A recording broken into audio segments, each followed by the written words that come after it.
హాస్టల్లో పెడతారమ్మా తీసుకెళ్ళి హాస్టల్లో ఉండు పోయి హాస్టల్లో ఉండు నీకు ఊరి పేరు గుర్తొస్తే చెప్పు ఏ ఊర్లో ఉంటావు గుర్తొస్తే చెప్పు ఊరికి తీసుకోపోతాం బండిలో ఏ ఊరు ముందు మాఫీ బాత్ ఊరు పేరు యాడ్ ఉంటే చెప్పు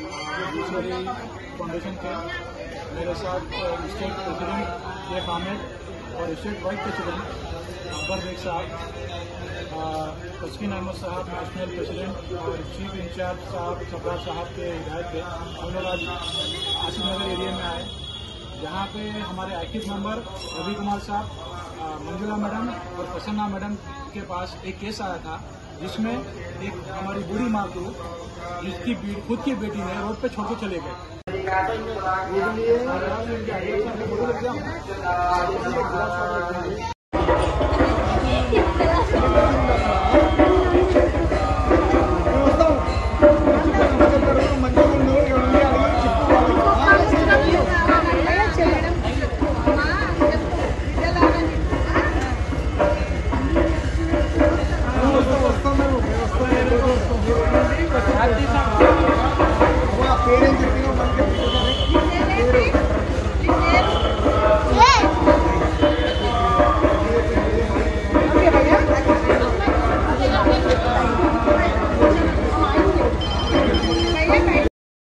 अस्सलामुअलैकुम वरहमतुल्लाहि वबरकातुहू। आदाब, मैं मोहम्मद तस्कीन नेशनल प्रेसिडेंट यूसीआईडी फाउंडेशन और सहारा वर्ल्ड ग्रुप से आप लोग का भाई। पहले तो मैं तहे दिल से शुक्रगुजार हूँ उस परवरदिगार का जिसने हमें इंसान बनाकर इस दुनिया में भेजा और इतने अच्छे काम ले रहा है, और ख़ास करके मेरे सारे तमाम मीडिया भाइयों का तहे दिल से शुक्रगुजार हूँ जो हमारी आवाज़ सारी आवाम तक पहुँचाते हैं।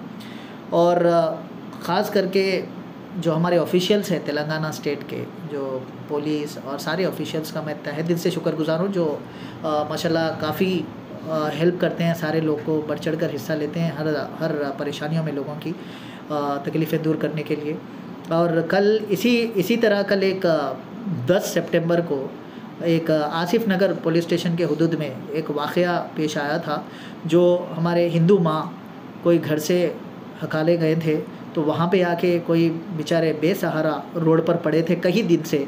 तो वहाँ पे लोकल आवाम जो यूसीआईडी फाउंडेशन को इत्तला दी, वहाँ के एरिया प्रेसिडेंट को जो हमारे सोहेल साहब है, तो इंचार्ज है वो एरिया के नामपल्ली के, तो वहाँ से उन्होंने चीफ जो इंचार्ज है हमारे नेशनल के जो सरदार साहब, उनको इत्तला दी है। तो वहाँ से मेरे को कॉल आया था कि एडवाइस के लिए, तो मैंने तुरंत बताया कि भाई कुछ ना सोचे, पहले तो ऑफिशियल को इत्तला दे लोकल एरिया पीएस में। सर्कल साहब का भी बहुत सपोर्टिव था, मैं तहे दिल से शुक्रगुजार हूँ। जो इमीडिएट जो प्रोसीडिंग थी, लीगैलिटीज़ थी, वो सारे स्टैम्प कर दिए हैं। तो करने पर जो लीगैलिटीज़ करने पर उनको जो एनजीओ छोड़ा गया है वहाँ पे, जो ओल्ड एज होम में जो छोड़ा गया है, उनके जो भी वालदा थे किसी के भी, तो मैं चाहता हूँ कि पहले तो एक मैसेज दे दूँ कि चाहे हिंदू रहे, मुस्लिम रहे, कोई भी रहे, तो पहले ये ना देखें कि कौन सा धर्म है, पहले ये देखें कि इंसानियत के लिए आगे बढ़ चढ़ कर हिस्सा लेना है। तो मैं चाहूँगा तमाम मेरे जितने भी फॉलोवर्स हैं, जितने भी मेरी आवाज़ सुन रहे हैं, सभी के लिए कि हमारे माँ के बारे में अगर जहाँ पे भी मैटर आता है तो पहले आप आगे तो बढ़ चढ़ कर हिस्सा ले, क्योंकि हम धर्म नहीं देखें इंसानियत के नाते, क्योंकि पता नहीं हमारे सांसें कब रुक जाएं कि हमें आगे बढ़ चढ़ कर हिस्सा लेना है, लोगों की खिदमत अंजाम देने के लिए आगे बढ़ चढ़ कर हिस्सा लें। और कहाँ पे भी अगर जहाँ पे भी अगर ऐसे हालात दिखते हैं कि कहीं भी कोई परेशानी आती है या घरेलू मसले से ऑफिशियल मसलों तक, तो हमें राब्ता करें। सारी टीम है अल्हम्दुलिल्लाह 7063 पीपल हमारे अंडर में है नेशनली। तो मैं चाहूँगा कि सभी लोग अपने एरियाज़ में जितने भी परेशान लोग हैं, चाहे वो हिंदू मुस्लिम सिख ईसाई कोई भी हो, तो आप इंसानियत के नाते बढ़ चढ़ कर हिस्सा लें, उसी में हमारी भलाई है। क्योंकि ये एक मैसेज है जो आपको सिर्फ मैं बताना एक ही चाहता हूँ कि किसी की भी वालदा है पहले क़दर करिए, क्योंकि हम भी ऐसे हैं कि इंसान हैं कि एक दूसरे की तकलीफ़ समझना चाहिए।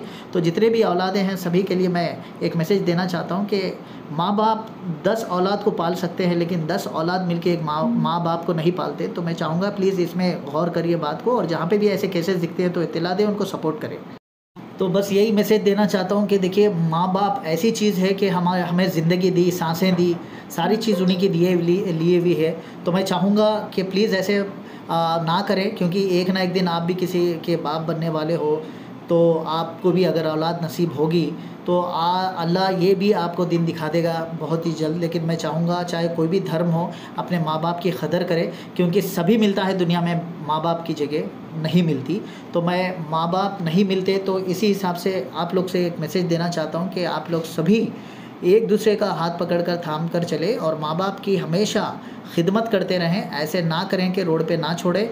ओल्ड एज होम जो रखा गया है बस ऐसे लोग के लिए रखा गया है, लेकिन हमें शर्म आती है जो हम ऐसे माँ बाप को लेकर जाके ओल्ड एज होम में डालते हैं। जबकि आप आज जिस घर में रहते हो, जिस कपड़े पहनते हो, उन्हीं की देन है, उन्हीं की भीख है। तो मैं चाहता हूं कि इस पे गौर करें। तो ऐसे केसेस को जितना भी हो सके कंट्रोल करें। अपना पड़ोसी का फ़र्ज़ होता है कि ऐसी फैमिलीज़ में जाकर ना काउंसलिंग अच्छी तरह करें, ताकि माँ बाप और औलाद मिलजुल कर रहे। काउंसलिंग करने के लिए आपको खुदा भी खुश होगा, चाहे कोई भी धर्म हो। तो मैं चाहता हूँ कि सब मिलकर रहें। Thank you so much. जय हिंद।